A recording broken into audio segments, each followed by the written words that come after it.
Assalamualaikum guru, saya Muhtar asal Makassar, Sulawesi Selatan. Mohon izin bertanya kembali. Dalam 2 kalimat syahadat ada persaksian. Siapakah yang menyaksikan dan yang disaksikan? Sedangkan kita yang membaca kalimat tersebut.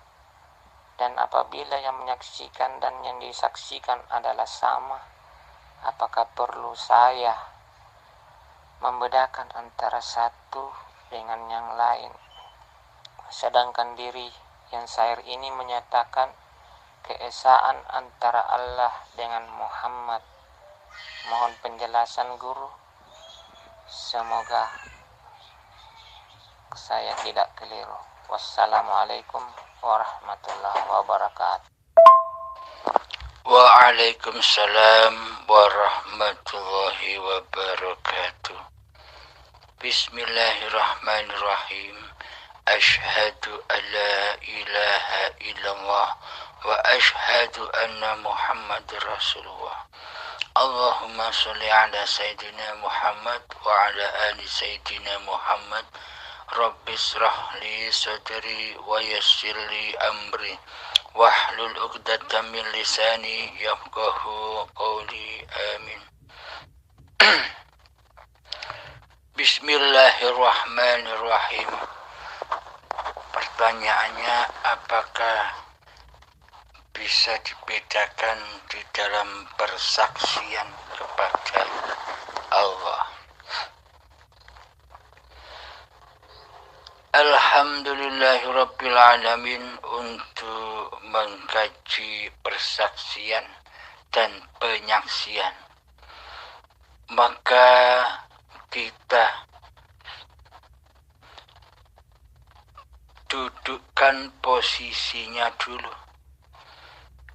Hamba kita fitrahkan dahulu.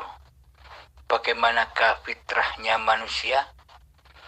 Fitrahnya manusia sesuai dengan hakikat diri sejati sifat manusianya, yakni kegoiban, ketiadaan. Inilah fitrahnya manusia. Lalu fitrahnya Allah bagaimana? Fitrahnya Allah itu wujud. Fitrahnya Allah itu hayat, jadi hidup. Selama ini kita merasa bahwa hidup ini hidup manusianya, maka hati kita selama ini belum fitrah.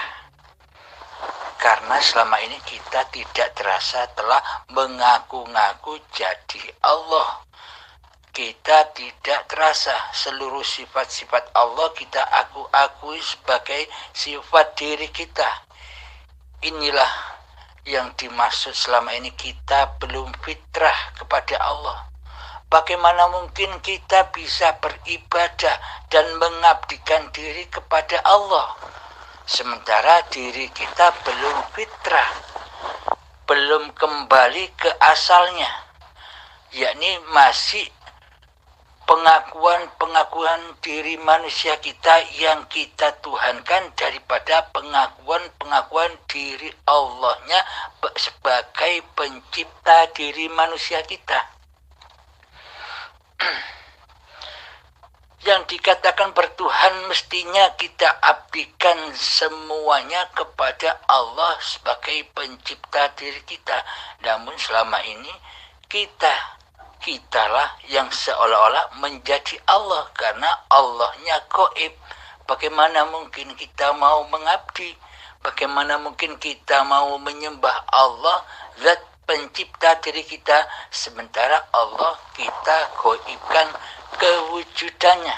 Allah kita gaibkan kehidupannya.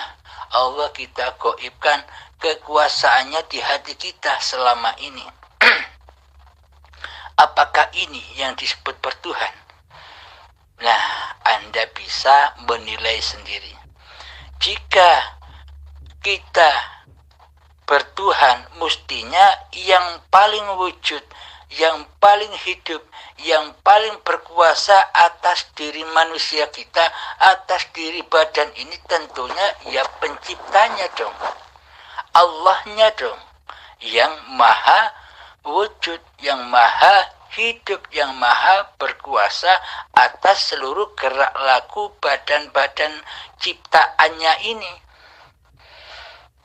Bagaimana mungkin kita bisa menyaksikan Allah di dalam persaksian syahadat kita, sementara diri manusia kita belum fitrah, belum suci. Karena Allah itu demennya, cintanya kepada yang suci-suci. Maka sucikanlah diri manusia kita agar kita bisa menyembah dan mengabdikan kembali diri kita kepada Allah. Karena Allah itu suci, sukanya juga yang suci-suci. Maka dari itu Kanjeng Nabi Muhammad mengutus umatnya untuk beribadah, untuk bersyariat. Tujuannya hanya untuk itu, hanya untuk mensucikan diri manusianya hingga ketemu dengan yang maha suci. Di dalam alam lillahi ta'ala, sesuai dengan innamal a'malu binniyah, di dalam segala niat-niatan ibadah dan sholat yang kita lakukan, yakni di ujung kalimat ada kalimat lillahi ta'ala, alam kefitrahan Tuhannya. Akan tetapi selama ini kita tidak mampu membuka itu, kita tidak mau menggali alam kefitrahan Allah, yakni lillahi ta'ala. Kita selalu kembali ke alam anar, ke alam hawa nafsu kita sendiri, yakni li nafsi. Segala perbuatan dan laku apa yang dilakukan oleh badan kembali kepada milikku hamba. Inilah tanda selama ini kita belum bertuhan dan beragama di sisi Allah. Perlu kita sadari semua hal ini. Nah, untuk membedakan persaksian bagi hamba yang sudah kembali kepada kefitrahan diri manusianya, diri hambanya yang gaib, yang tiada, yang mati, apakah mungkin hamba bisa membeda-bedakan persaksian-persaksiannya? Bila masih ada hamba yang merasa membeda-bedakan persaksiannya, maka ini disebut belum sampai kepada kefitrahan hambanya, karena hambanya masih ada dan hambanya memilah-milah sesuatu persaksian itu. Maka hambanya belum fitrah, kembali kepada asal jati diri manusianya, yakni ketiadaan, kegoiban diri manusianya. Namun bila manusianya sudah kembali dengan rela dan ridho, kembali kepada asalnya, kegoiban, ketiadaan, maka yang menyaksikan Allah itu siapa? Yang menyaksikan hidup itu siapa? Dulu ketika Allah masih gaib, ketika Allah masih tiada, ketika Allah masih mati di hati kita, yang ada hanya diri kita sendiri, yang wujud hanya diri kita sendiri, yang hidup hanya diri kita sendiri. Kan yang kita rasakan selama ini bahwa yang tahu diri Abdul Halim, ya Abdul Halimnya, ya kan? Manusia lain tidak akan tahu isi hati Abdul Halim. Yang tahu Abdul Halim, yang tahu hidupnya Abdul Halim, ya hidupnya Abdul Halim sendiri. Itu kejadian, keadaan ketika masih Abdul Halimnya menjadi Allah, menjadi Tuhan, menjadi penguasanya hati. Kita selama ini tidak merasa bahwa selama ini kita mengsekutukan Allah dengan diri kita. Sedang Allah kita tiadakan di hati kita. Sedang Allah kita gaibkan di hati kita. Sedang Allah kita tiadakan kekuasaannya sedikit pun di hati kita. sebagai pencipta diri kita, seolah-olah kitalah sebagai penciptanya dan penguasanya di dalamnya. Maka dari itu, bila sudah fitrah keadaan Abdul Halimnya kembali suci kepada ketiadaan dan kegoiban, maka yang bisa menyaksikan Allah juga Allah, zatnya sendiri. Yang bisa menyaksikan hidup, ya hidupnya Allah. Yang bisa menyaksikan kuasanya Allah, ya Allah sendiri. Yang bisa menyaksikan penglihatan Allah, ya Allah sendiri. Yang bisa menyaksikan pendengaran Allah, ya Allah sendiri. Semuanya Allah yang bisa menyaksikan zatnya sendiri. Yang bisa menyaksikan badan-badan atau Muhammad Rasulullah ini siapa? Ya Allah sendiri. Jadi Muhammadnya sudah kembali kepada kefitrahannya, ketiadaannya. Inilah yang dimaksud syahadat tunggal, yakni Ahmad bila mim, Ahmad tanpa mim, yakni Ahad.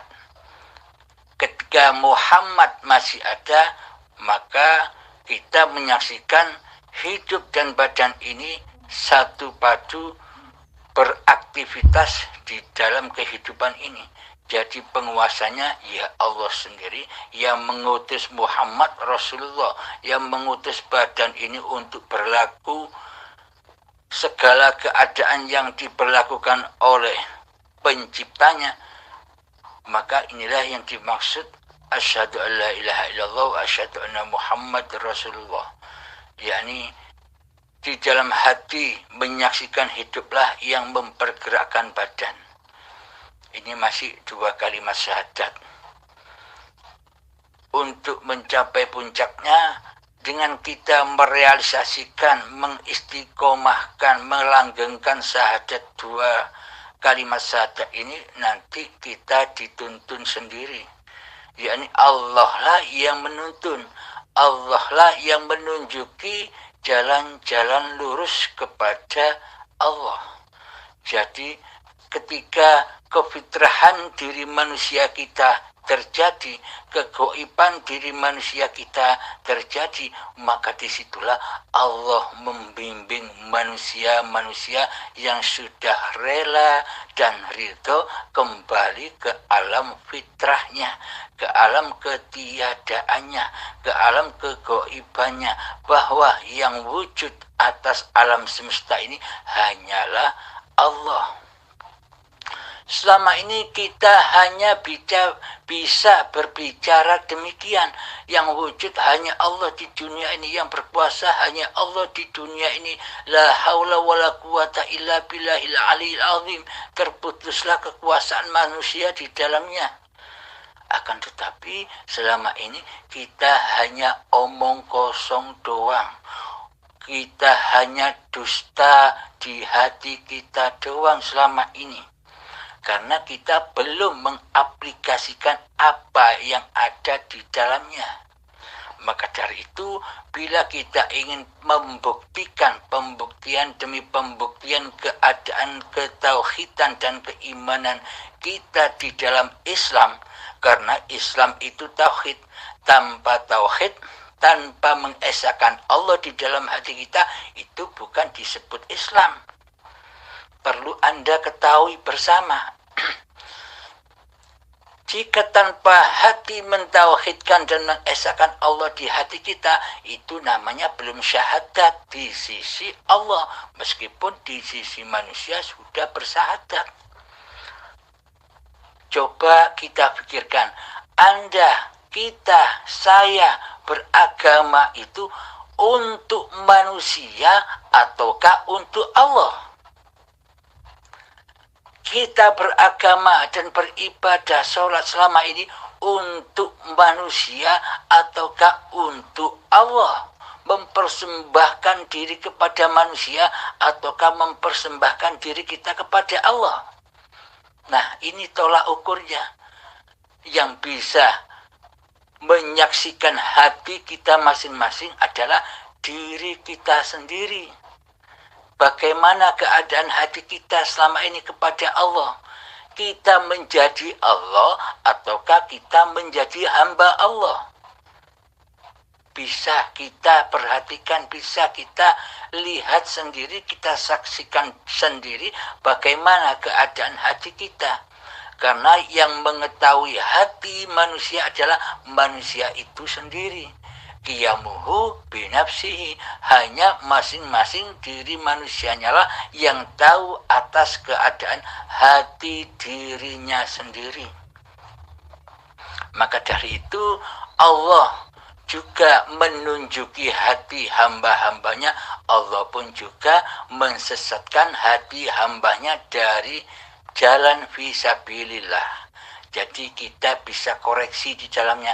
Aku ini termasuk orang-orang yang ditunjuki Allah ke jalan lurusnya, ataukah aku ini termasuk golongan orang-orang yang disesatkan oleh Allah dari jalan keselamatan menuju Allah. Kita koreksi hati kita sendiri-sendiri. Maka dari itu sadarilah betapa pentingnya agama dan bertuhan ini. Bukan hanya untuk profil-profil pribadi saja, untuk profil kemanusiaan saja, iman dan bertuhan ini. Karena kita bertuhan dan beragama hanya untuk Allah, bukan untuk manusia, bukan hanya untuk disanjung-sanjung manusia. Maka sanjunglah Allah ketika hati kita sudah berpasrah diri kepada Allah. Bagaimana mungkin kita berpasrah diri kepada Allah sedangkan diri kita selama ini belum kenal Allah? Kan tidak mungkin. Ketika orang ditanya, wahai fulan, bagaimana ibadahmu selama ini kepada Allah? Kira-kira diterima semua apa tidak? Kebanyakan orang menjawab begini, saya tidak tahu, saya pasrahkan kepada Allah saja. Nah, jawaban pasrah kepada Allah. Bagaimana mungkin dikatakan pasrah kepada Allah sedang sementara keadaan hati kita belum fitrah kepada Allah?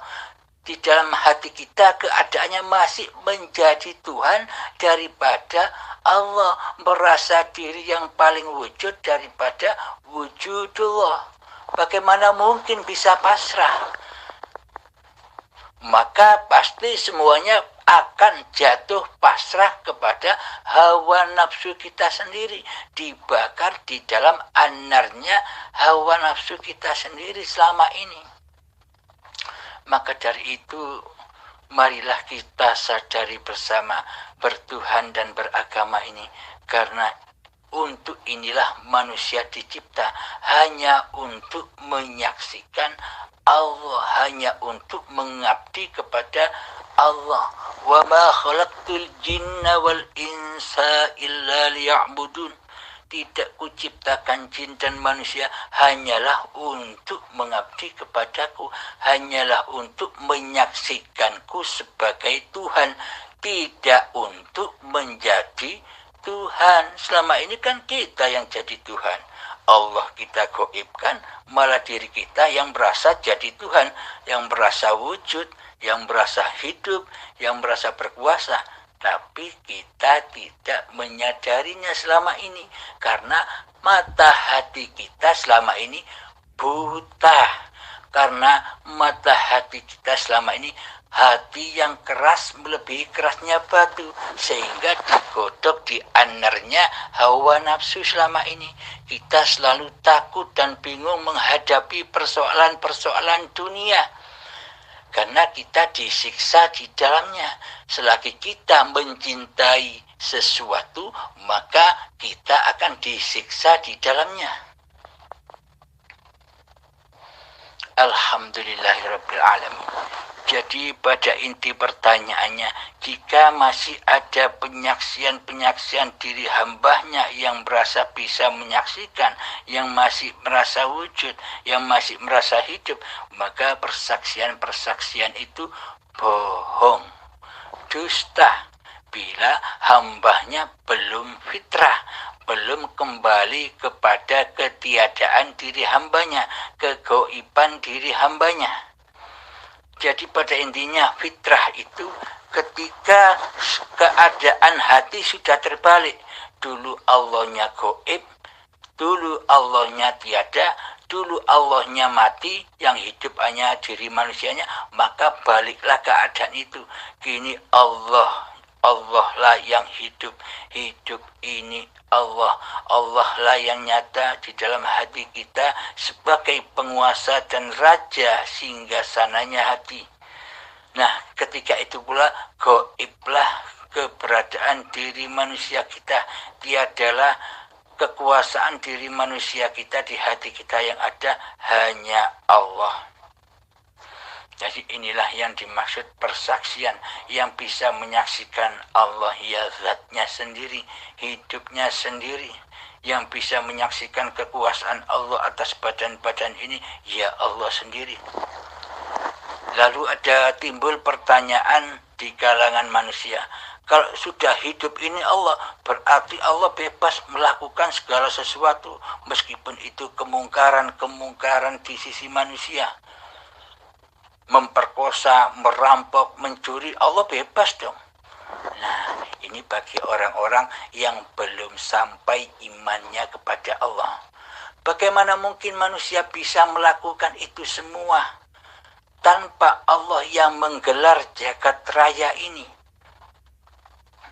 Maka dari itu, bila hamba ini sudah kembali fitrah kepada diri kehambaannya, maka selamatlah segala laku tindaknya kepada makhluknya.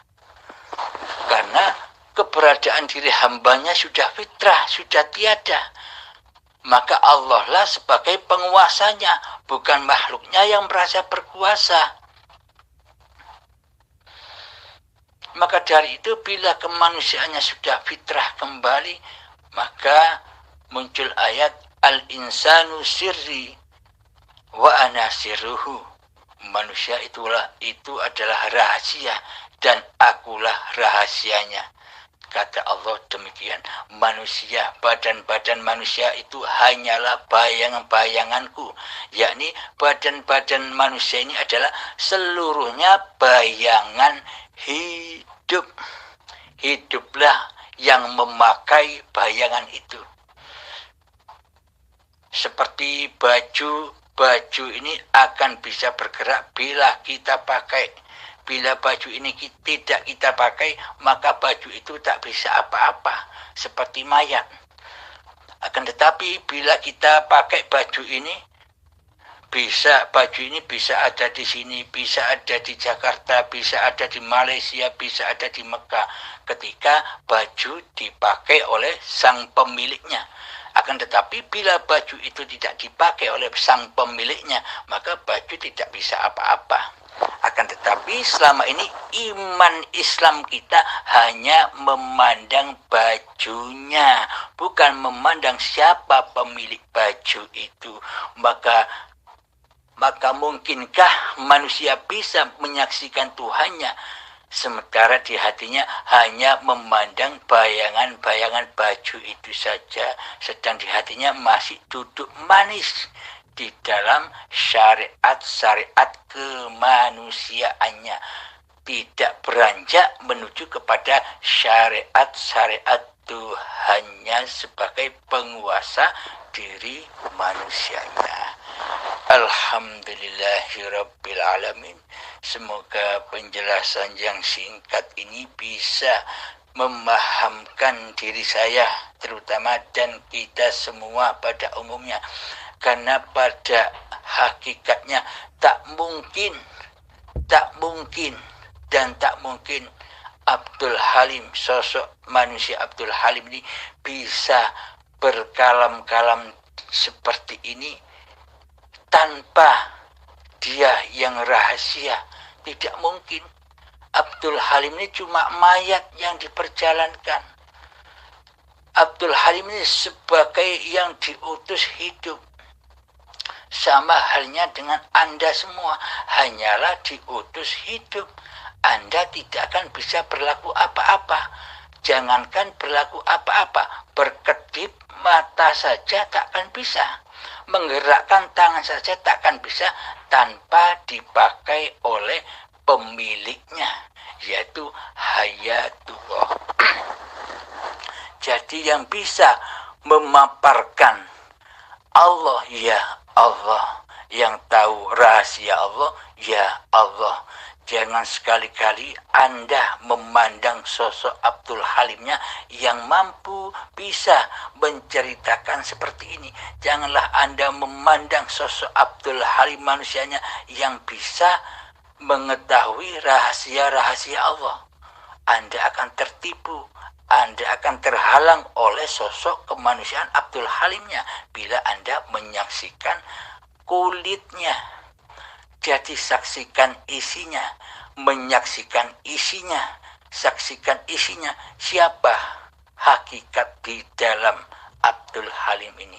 Dan siapakah hakikat di dalam diri Anda sendiri yang bisa memahami paparan ini? Yang paham Allah, ya Allah. Yang paham hidup, ya hidup. Selagi di dalam hati Anda mengaku diri Anda yang paham, maka hakikatnya Anda belum paham. Bila di dalam diri Anda sudah fitrah kehadiran, kewujudan diri kemanusiaannya, sudah suci kepada ke alam kegaiban, berarti yang ada kan Allah. Yang menyaksikan dan yang disaksikan, ya Allah. Yang melihat dan yang dilihat, ya Allah. Yang mendengar dan yang didengar, ya Allah. Semuanya hanyalah Allah sebagai pelaksana gelar panggung sandiwara alam semesta ini. Alhamdulillahirabbil alamin. Akhir kalam. Assalamualaikum warahmatullahi wabarakatuh.